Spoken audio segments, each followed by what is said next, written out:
Good morning friends. So welcome to the prelims booster session. पहले सारे topics को हिंदी में डिस्कस करते हैं, फिर सारे टॉपिक्स को इंग्लिश में डिस्कस करते हैं एज यूजुअल। अगर आपको इंग्लिश की डिस्कशन देखनी है तो आप नीचे जाकर डिस्क्रिप्शन में डायरेक्टली इंग्लिश के चैप्टर पर क्लिक कर सकते हो, तो आपको इंग्लिश की डिस्कशन देखने को मिलेगी। तो हम पहला टॉपिक देखते हैं जो कि है रैट्स एससीओ।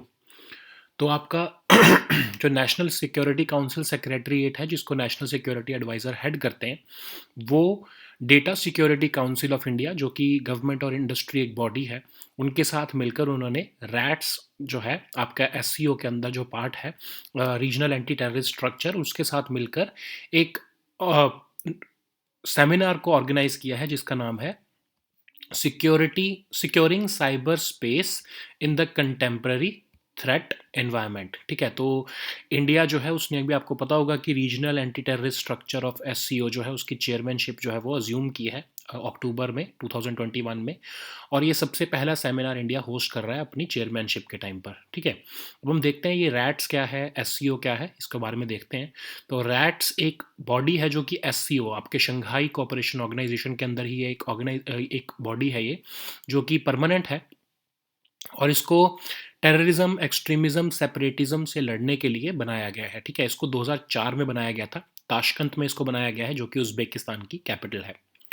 अब इसके मेन फंक्शंस यही हैं कि आपस में कोऑर्डिनेट करना, इन्फॉर्मेशन शेयर करना, ग्रेटर अंडरस्टैंडिंग जनरेट करना। ठीक है, तो ताकि जो है आपस में जो है टेररिज्म, एक्सट्रीमिज्म, सेपरेटिज्म से लड़ने के लिए एससीओ कंट्रीज आपस में कोऑर्डिनेट कर सकें, इसलिए इसको बनाया गया है। ठीक है, तो हम देखते हैं शंघाई कोऑपरेशन ऑर्गेनाइजेशन क्या है। तो 1996 में सबसे पहली बार जो है शंघाई 5 नाम से एक ऑर्गेनाइजेशन बनी, जिसमें रशिया, चाइना, कजाकिस्तान, किर्गिस्तान और तजिकिस्तान थे। ठीक है, अब उसके बाद जो है जून 2001 में यही ऑर्गेनाइजेशन जो है वो बढ़ने के बाद इसके जो है जब इसके बाद इसमें जो है किर्गिज रिपब्लिक जब इसको इंक्लूड कर लिया गया, आई थिंक इसको उज़्बेकिस्तान को इंक्लूड करने के बाद जून 2001 में जो है शंघाई कोऑपरेशन ऑर्गेनाइजेशन बनाई गई। ठीक है, तो अगर आपको कोई स्टेटमेंट दे कि शंघाई कोऑपरेशन ऑर्गेनाइजेशन 1996 में बनी थी, तो वो स्टेटमेंट गलत होगी, क्योंकि शंघाई 5 ऑर्गेनाइजेशन बनी थी पहले। शंघाई कोऑपरेशन ऑर्गेनाइजेशन 2001 में बनी है उज़्बेकिस्तान के आने के बाद। ठीक है, तो एक्चुअली जो शंघाई 5 है उसका मेन गोल ये था कि जो आपस की कंट्रीज़ के कॉन्फ्लिक्ट्स हैं उसको रेजोल्यूशन कराना, जैसे चाइना, रशिया और जो सेंट्रल एशियन रिपब्लिक्स में आपस में कॉन्फ्लिक्ट्स जो हैं उनको रिजॉल्व करने का इसका मेन मोटिव था। ठीक है, अब जो है 1996 की ही मीटिंग में इन्होंने एक एग्रीमेंट साइन किया जिसमें कॉन्फिडेंस बिल्डिंग मेजर्स बनाए गए, ताकि जो है बॉर्डर एरियाज पे जो इनके इश्यूज थे उनको रिजॉल्व करने की कोशिश की गई। ठीक है, फिर 1997 में जो चाइना का बॉर्डर है कजाकिस्तान के साथ, उस पर जो बॉर्डर इश्यूज थे उसकी कॉन्फ्लिक्ट को जो है रिड्यूस करने के लिए, म्यूचुअल अंडरस्टैंडिंग बढ़ाने के लिए वो भी एक मीटिंग की गई।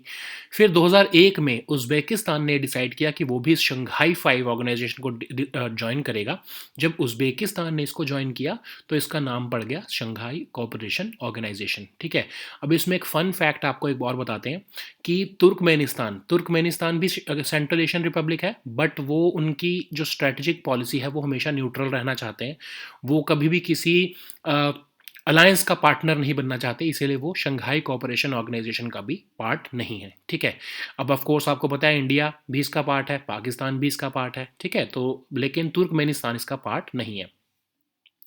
अब मैंडेट क्या है इसका? मैंडेट ये है कि एससीओ सेक्रेटरीट है जो कि आपका बीजिंग में है, फिर एग्जीक्यूटिव कमेटी है आपकी जो रैट्स की, वो ताशकंद में है, वो तो हमने देखा है अभी। ठीक है, और इसके जो हेड्स होते हैं वो 3 साल के टर्म के लिए इलेक्ट किए जाते हैं, ये भी हमें पता है कि जिनके हेड्स जो हैं एससीओ सेक्रेटरीट के जो हेड है और जो रैट्स के जो हेड हैं वो दोनों 3 साल के लिए इलेक्ट करती हैं, जो हेड्स ऑफ स्टेट होते हैं। ठीक है, फिर एससीओ की काउंसिल की जो मीटिंग्स हैं वो हर साल अलग अलग जगह पर होती हैं, जो आपके जो 8 मेंबर हैं उनमें जो है वो वेरी करती रहती है। जैसे इस बार इंडिया में हो गई तो अगली बार पाकिस्तान में होगी, बेसिकली मतलब आपस में ये रोटेट करती है इनकी प्रेसिडेंसी। एससीओ में 4 और मेंबर्स हैं, Afghanistan, Iran, Belarus and Mongolia. तो आने वाले टाइम में ये भी शायद जो है, अफगानिस्तान का तो पता नहीं है, बट एटलीस्ट ईरान, बेलारस और मंगोलिया जो है आने टाइम में इनको भी फुल मेंबर बना दिया जाएगा। बेसिकली जो है आपके जो यूएस और यूरोप जो है वो इसको एक एंटी नाटो ग्रुप की तरह देखते हैं। उनको लगता है कि ये मिलिट्री कोऑपरेशन के लिए बनाया गया है और ये एक एंटी नाटो ग्रुप है जो हमारे अगेंस्ट इसको बनाया गया है। ठीक है, 2005 में अस्ताना डिक्लेरेशन जो है वो साइन की थी जब एससीओ कंट्रीज़ ने, तो उससे एक ऐसा इंप्रेशन गया कि इसको फ्यूचर में जो रशिया और चाइना है वो एक मिलिट्री ग्रुप बना सकते हैं, जिसमें कहा गया था कि ऐसी सिचुएशन को जॉइंटली डील किया जाएगा जो कि पीस, सिक्योरिटी और स्टेबिलिटी को इन रीजन को जो है वो थ्रेटन कर रही है।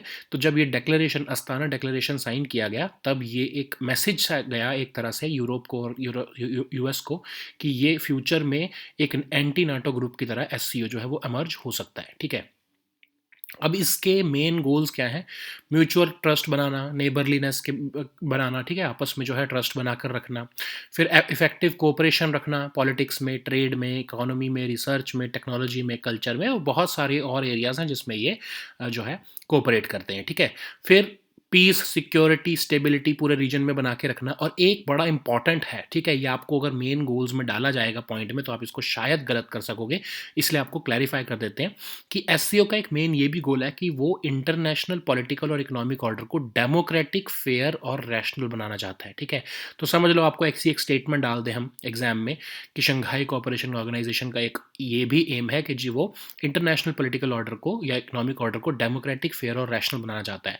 तो अगर आपको पता है तो आप सही करोगे, लेकिन अगर आपको नहीं पता तो देयर इज़ अ चांस कि आप इसको गलत कर दोगे, क्योंकि आप ये सोचोगे कि रशिया और चाइना जो है वो डेमोक्रेसी को कभी भी प्रमोट करने की कोशिश नहीं करेंगे। ठीक है, तो ऐसा नहीं है, इसका ये सच में एक ऑर्डर है, ये एक आपका मेन गोल है एससीओ का कि इंटरनेशनल ऑर्डर में जो है वो डेमोक्रेसी लाना, डेमोक्रेटिक बनाना, उसको इनका एक जो है वो मेन एम है।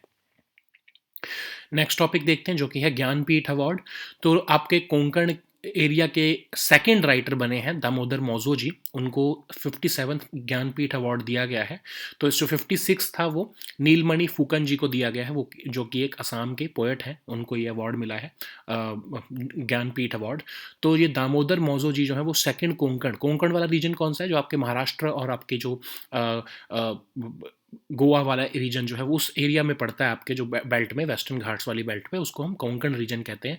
तो उस वाले रीजन में से ये पहले सेकंड राइटर बने जिनको ज्ञानपीठ अवार्ड दिया गया है। ठीक है, इससे पहले जो रविंद्र केलेकर जी जो थे 2006 में, वो भी उनको भी ये अवार्ड मिला था, और वो भी जो है वो कोंकण बेल्ट से ही आए थे। ठीक है, तो अब दामोदर मौजो जी जो है वो शॉर्ट स्टोरी राइटर हैं, नॉवेलिस्ट हैं, स्क्रीन प्ले राइटर हैं। उनकी बहुत फेमस एक नॉवल है कार्मेलिन नाम की, उसको साहित्य अकादमी अवार्ड भी मिला है 1983 में। ठीक है, अब हम देखते हैं ज्ञानपीठ अवार्ड। तो ज्ञानपीठ अवार्ड एक लिटरेरी अवार्ड है जो कि भारतीय ज्ञानपीठ ऑर्गेनाइजेशन जो है वो हर साल इंडियन राइटर्स को देती है। ये अवार्ड जो है 1961 में इंस्टीट्यूट किया गया था, और ये इंडियन राइटर्स को ही मिलता है और जिन्होंने इंडियन लैंग्वेजेस में लिखा या फिर इंग्लिश भी। ठीक है, याद रखो कि इंग्लिश में रिटर्न भी जो है वर्क को रिकॉग्नाइज किया जा सकता है। ठीक है, अब इसमें जो विनर है उसको 11 लाख रुपए मिलते हैं और एक ब्रॉन्ज रेप्लिका मिलता है सरस्वती माता का, ठीक है, या गॉडेस सरस्वती का। अब जो फर्स्ट रिसिपिएंट थे इस अवार्ड के वो थे मलयालम राइटर जी शंकरा कुरूप जी। ठीक है, तो उनको 1965 में ये उनकी नॉवल ओडोकुजाइजल के लिए मिला था ये अवार्ड। सबसे पहली बार एक विमेन राइटर को कब मिला था? आशा पूरण देवी जी को मिला था, वो बंगाली राइटर थी, उनको 1976 में ये अवार्ड दिया गया था।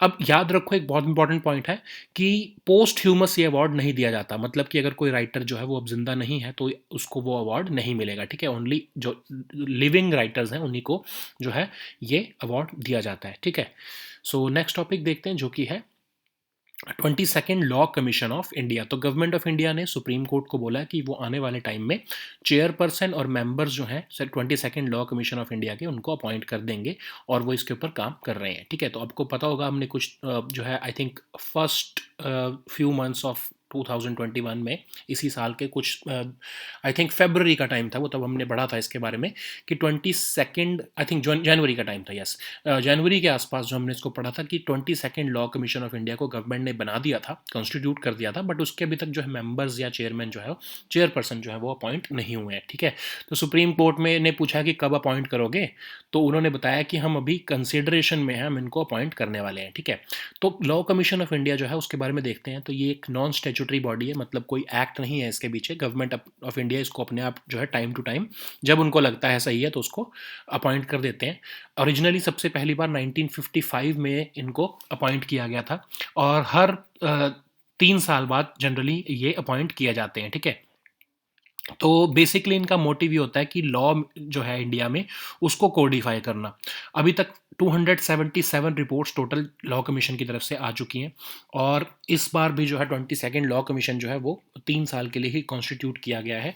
उसमें एक फुल टाइम चेयरपर्सन होंगे, 4 फुल टाइम मेंबर्स होंगे, फिर secretary department of legal affairs जो है वो एक्स ऑफिशियो मेंबर होते हैं, इसके सेक्रेटरी लेजिस्लेटिव डिपार्टमेंट वो भी एक्स ऑफिशियो मेंबर होते हैं, और मोर देन 5 जो है वो से पार्ट टाइम मेंबर्स उससे ज़्यादा नहीं हो सकते, ठीक है।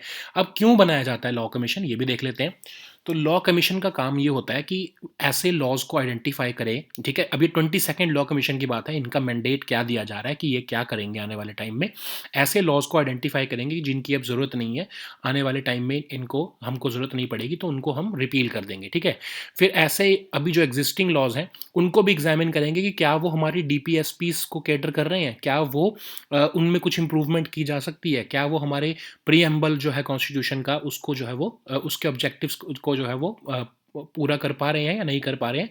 तो ये एग्जिस्टिंग लॉज को भी जो है वो एग्जामिन करेंगे। फिर क्या हम लॉ या फिर जुडिशियल एडमिनिस्ट्रेशन से लेके कुछ रिफॉर्म ला सकते हैं, उसके उसके सब्जेक्ट पर भी ये सजेशन देगा हमारा 22nd लॉ कमीशन। फिर जो है रिसर्च करेगा फॉरेन कंट्रीज़ में, अगर गवर्नमेंट समझ लो कि गवर्नमेंट ऑफ इंडिया को कोई रिक्वेस्ट करती है, कोई डेवलपिंग कंट्री या श्रीलंका या कोई भी आपकी नेबरिंग कंट्री, कि हमें भी इनकी असिस्टेंस चाहिए ताकि हमारे भी लॉज को जो है वो एग्जामिन किया जा सके, तो लॉ कमीशन उनके लिए भी काम कर सकेगा, ठीक है।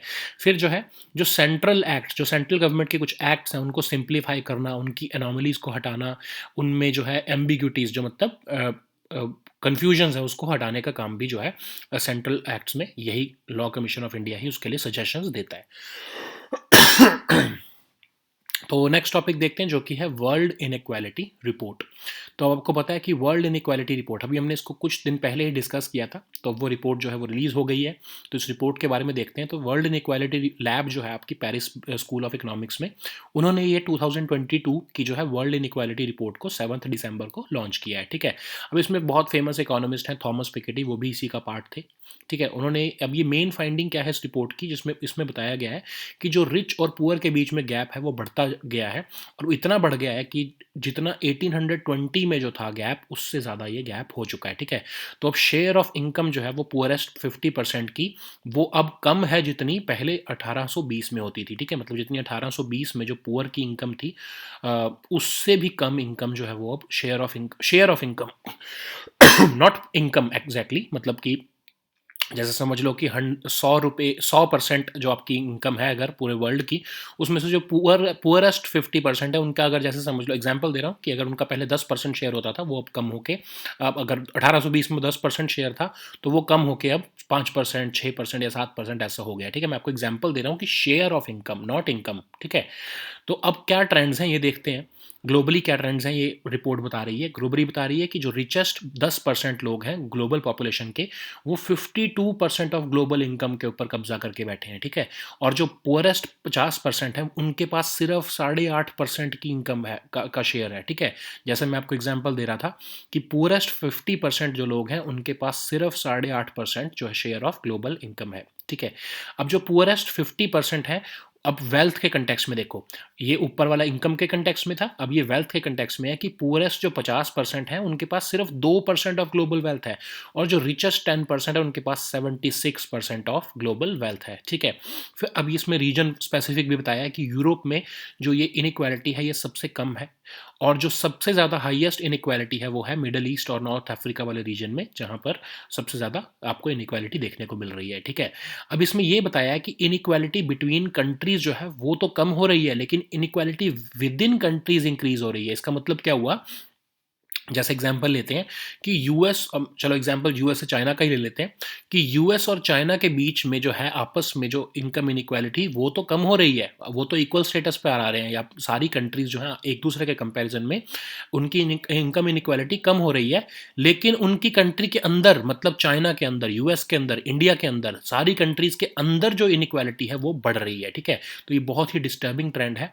अब इसी का एक और आपको देखने को मिलेगा कि जो प्राइवेटली ओन्ड वेल्थ है है नेशनल वेल्थ में वो इंक्रीज हो रही है, और जो पब्लिक वेल्थ है वो डिक्रीज हो रही है। इसका मतलब क्या हो रहा है, प्राइवेट जो वेल्थ है वो बढ़ रही है, तो आपकी जो गवर्नमेंट्स हैं वो पुअर होती जा रही हैं। मतलब लोग अमीर हो रहे हैं, प्राइवेट जो आपकी बिजनेसमैन हैं या ये अमीर हो रहे हैं, लेकिन गवर्नमेंट्स जो है वो पुअर होती जा रही हैं, ठीक है।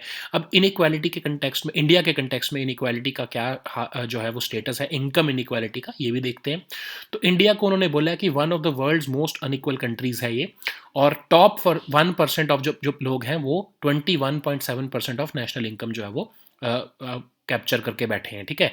फिर 10% जो लोग हैं इंडिया में वो 57% ऑफ नेशनल इनकम जो है वो ओन करते हैं, और बॉटम 50% जो लोग हैं वो सिर्फ 13% जो है इनकम उनके पास है, ठीक है। अब इसमें यह भी एक स्टेटमेंट दिया गया है कि जो इनकम इनइक्वालिटी है इंडिया में आज, वो इवन ब्रिटिश रूल से भी वर्स्ट है। मतलब जब ब्रिटिश रूल के टाइम पर जितनी इनकम इनइक्वालिटी थी इंडिया में, वो आज की इनकम इनइक्वालिटी उससे भी बुरी है, ठीक है, मतलब उससे भी ज़्यादा बढ़ चुकी है। अब इंडिया में वेल्थ का स्टेटस क्या है, वेल्थ इनइक्वालिटी का और जेंडर इनइक्वालिटी का स्टेटस क्या है, ये भी देखते हैं। तो अब इसमें बताया कि वेल्थ इनइक्वालिटी इंडिया में जो है वो वर्स है इनकम इनइक्वालिटी से भी, ठीक है। तो इनकम इनइक्वालिटी का हमने देखा था ना कि 10% जो है वो 57% ऑफ वेल्थ जो है वो कैप्चर करके बैठे हैं। तो जो वेल्थ इनइक्वालिटी है वो और ज़्यादा बुरी है। इसमें दिखाया है कि जो बॉटम 50% लोग हैं उनके पास ऑलमोस्ट नो वेल्थ है, मतलब बहुत ही बुरे हाल हैं, कोई वेल्थ है ही है नहीं उनके पास, मतलब बहुत ही मेगर अमाउंट ऑफ वेल्थ है। जो मिडिल क्लास है वो बहुत रिलेटिवली पुअर है एज कम्पेयर टू बाकी कंट्रीज से, तो वो रिलेटिवली पुअर है मिडिल क्लास। लेकिन जो टॉप 1% है वो 33% ऑफ नेशनल वेल्थ जो है वो ओन करता है, ठीक है, इंडिया में। अब फीमेल लेबर में जो है इनकम, वो भी बहुत ही पुअर हमारे स्टेटस दिखाया गया है, जिसमें दिखाया है कि फीमेल लेबर का जो इनकम शेयर है इंडिया में वो सिर्फ 18% है। अब हमारे एशिया में टोटल 21% एवरेज जो है आपका फीमेल लेबर इनकम शेयर होता है, लेकिन इंडिया में ये 18% है, ठीक है। तो मतलब एशियन एवरेज से भी कम है। और जो मिडल ईस्ट जहाँ पर वर्स्ट सिचुएशन है उससे सिर्फ थोड़ा सा ही ऊपर है, मतलब 18% है, वहाँ पर 15% है, ठीक है। तो इन्होंने रिकमेंडेशन क्या दिया, उन्होंने बोला कि इतनी इनकम इनइक्वालिटी बढ़ती जा रही है, तो उसके लिए उन्होंने कुछ रिकमेंडेशन दी। उन्होंने बोला है कि अगर आप वेल्थ टैक्सेस बढ़ा दो, तो जो सुपर रिच के ऊपर, और एक रीडिस्ट्रीब्यूशन सिस्टम ऐसा कर दो कि जो ये वेल्थ टैक्स जो है इसको हम रीडिस्ट्रीब्यूट करें, तो हम थोड़ा सा जो है ये इनकम इनइक्वालिटी को कम कर सकते हैं। ऑफ कोर्स इसको हम बिल्कुल खत्म तो नहीं कर सकते, लेकिन इस इनइक्वालिटी को हम थोड़ा कम कर सकते हैं, ठीक है, ये सजेशन दिया गया है। So now let us see all these topics in English. So the first topic is RATS SCO. So you know that India has recently assumed the chairmanship of RATS, that is the Regional Anti-Terrorist Structure, which is a part of Shanghai Cooperation Organization. So based upon that, the National Security Council Secretariat, which is headed by the National Security Advisor of India, has recently, in association with the Data Security Council of India, which is a part of industry body NASSCOM. So they both have joined hands and they have organized this seminar involving all the members of this RATS SCO. So this seminar was called Securing Cyberspace in the Contemporary Threat Environment. Okay, so India has assumed this chairmanship of this council for this year. That's why it has held this first event for cybersecurity or cyberspace. So we have to see what is this RATS. So RATS is basically Regional Anti-Terrorist Structure, and it is a permanent body of the SCO, and it basically aims to facilitate coordination and interaction between the SCO member states so that they can jointly fight against terrorism, extremism and separatism. Okay, so it was established in the year 2004 in Tashkent, Uzbekistan, which is basically serving as the secretariat of this RATS also. And through RATS, these SCO member states coordinate and share information with each other so that understanding between these member states can be established, so that all these terrorism, extremism and separatism related issues can be resolved. Okay, so let us see something about Shanghai Cooperation Organization also. So in 1996, Russia, China, Kazakhstan, Kyrgyzstan and Tajikistan met together in 1996 and they established this body named Shanghai 5. Okay, so the particular goal of this Shanghai 5 was initially conflict resolution, which was about resolving conflicts with amongst each other, and that is what happened later in 1996 meeting also. They signed this agreement on confidence building in the military field along the border area, so that all the border issues between these Shanghai 5 countries can be resolved. Similarly, in 1997 an agreement between China and Kazakhstan was signed under the umbrella of this Shanghai 5, so that the military forces along their borders can be reduced and mutual understanding can be established. Okay, so seeing the success of this Shanghai 5, Uzbekistan decided that it will also join this organization. And after the induction of Uzbekistan in 2001, this Shanghai 5 was renamed as Shanghai Cooperation Organization. So, a fun fact here is that Turkmenistan is not a part of this organization because Turkmenistan exercises strategic autonomy and it does not want to be a part of any formal alliance because it exercises autonomy and it has a foreign policy of neutrality. Okay, so India and Pakistan also joined this organization just few years ago. Okay, so the mandate of this SCO is that it has this SCO secretariat which is based in Beijing, and there is also a regional anti-terrorist structure secretariat which is based in Tashkent. Okay, so both of these secretariat, the heads of these both secretariats are appointed for a term of 3 years by this SCO committees. Okay, so the venue of SCO council meetings are decided by rotation between the members of this SCO. SCO also has 4 observer states: Afghanistan, Iraq, Belarus, and Mongolia, which will, of course, these 4 states are eventually going to join SCO at a later date, of course. But there is a question mark over Afghanistan joining SCO, but other member states can join in a future date. Okay, so US and Europe have always seen this organization SCO with a blur eye. They always consider it as a group which is anti-NATO, particularly after the signing of this Astana Declaration in 2005, in which the SCO countries joined hands to work together for a joint SCO response to situations which threaten peace, security, and stability in the region.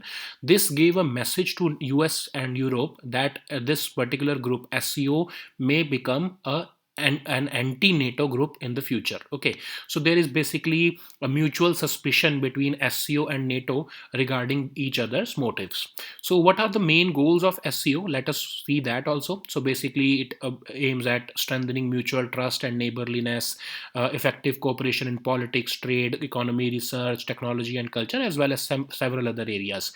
It also has an objective to uh, uh, reform the international political and economic order so that it can be made democratic, fair, and rational. So just remember that just because Russia and China are part of this SCO, it does not mean that the term democracy cannot be a goal of this organization. Okay, because they want to reform this international political and economic order in a democratic, fair, and rational manner. Okay, so just don't uh, uh, make a mistake in case you are asked a question about that and this statement is given.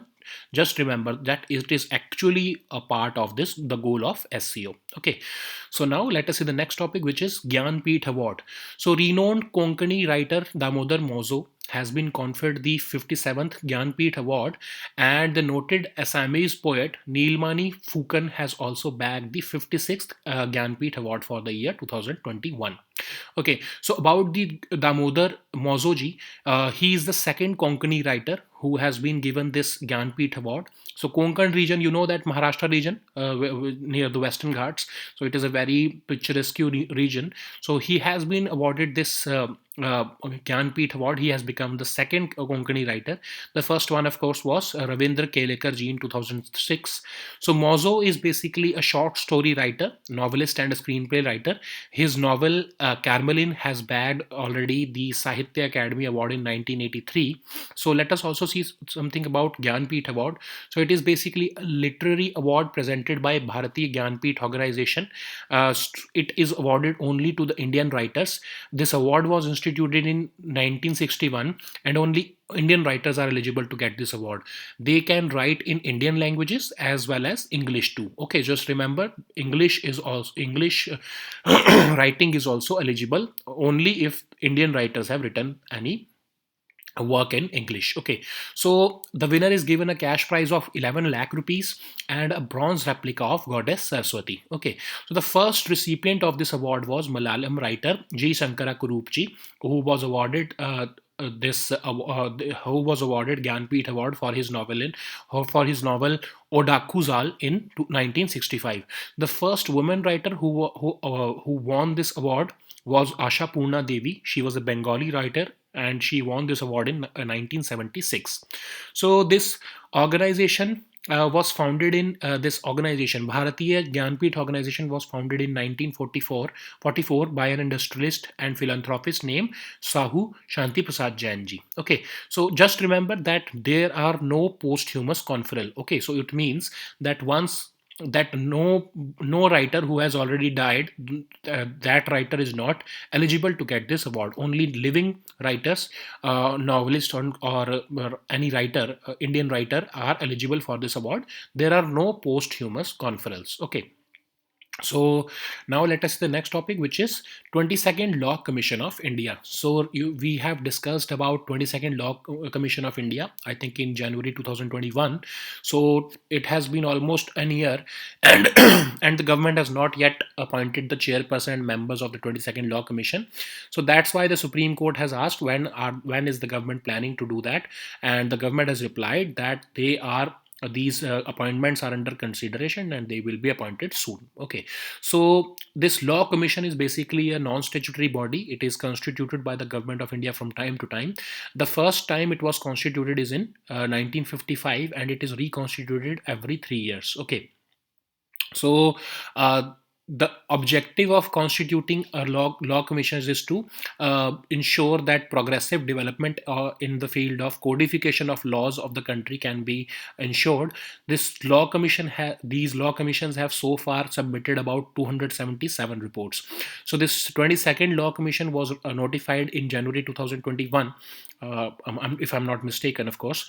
This 22nd Law Commission will be constituted for a period of 3 years, like we know already, and it will consist of a full-time chairperson, 4 full-time members, including, of course, the member secretary.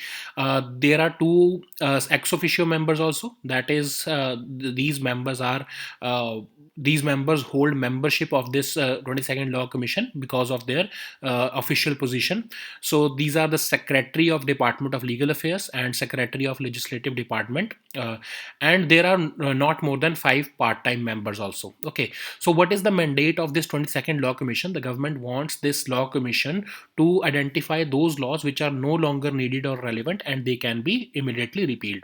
Okay, so it also wants this law commission to examine the existing laws if they are in consonance with the directive principles of state policy, the fundamental rights, and the objectives which are set out in the preamble of the Constitution. Okay, so the government also has conveyed to this law commission that they also want their views on subjects relating to law and judicial administration, and in case any reforms can be done, the law commission can also suggest that. Okay, so in case foreign countries request us to give or to provide the services of law commission, in that case this law commission will have to be providing services to those countries also. Okay, and the central acts of general importance, this law commission will also revise those acts and simplify them, remove any anomalies or mistakes, and it will also remove any ambiguities in such laws. Okay, so basically it is advising the government on all the issues related to law. Okay.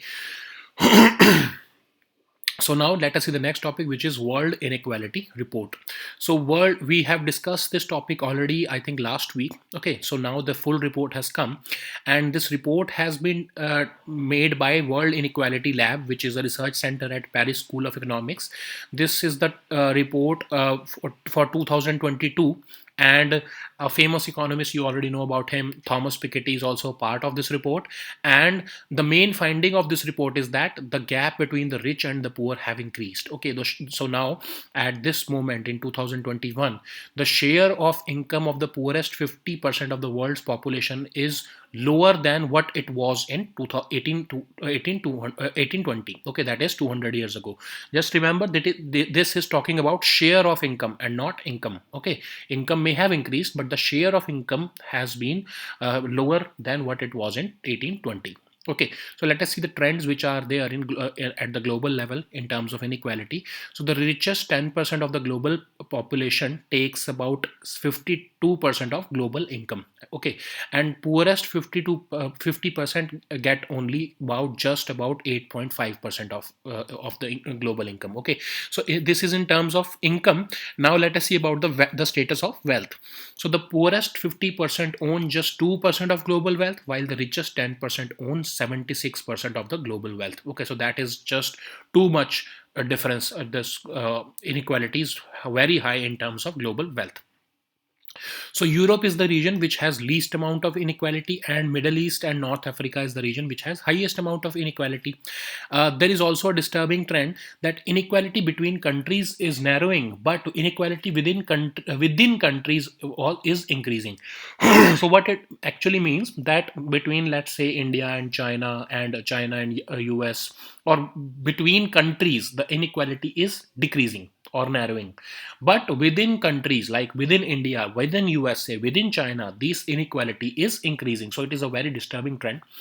It also points towards another trend that the share of privately owned wealth in national wealth is increasing. Okay, but the share of public wealth, that is the wealth of the government, is shrinking. So it means that people or the businessmen are going richer, but the governments are getting poorer. Okay, so let us see also about the income inequality status in India. So India, this report is saying that India is one of the world's most unequal countries. Top 1% is getting 21.7% of national income. Top 10% capture 57% of national income, and bottom 50% gets only 13% of national income. Okay, so this is about income. Okay, so it is also saying that income inequality in India today is worse than what it was during the British rule. So that is a very bad comment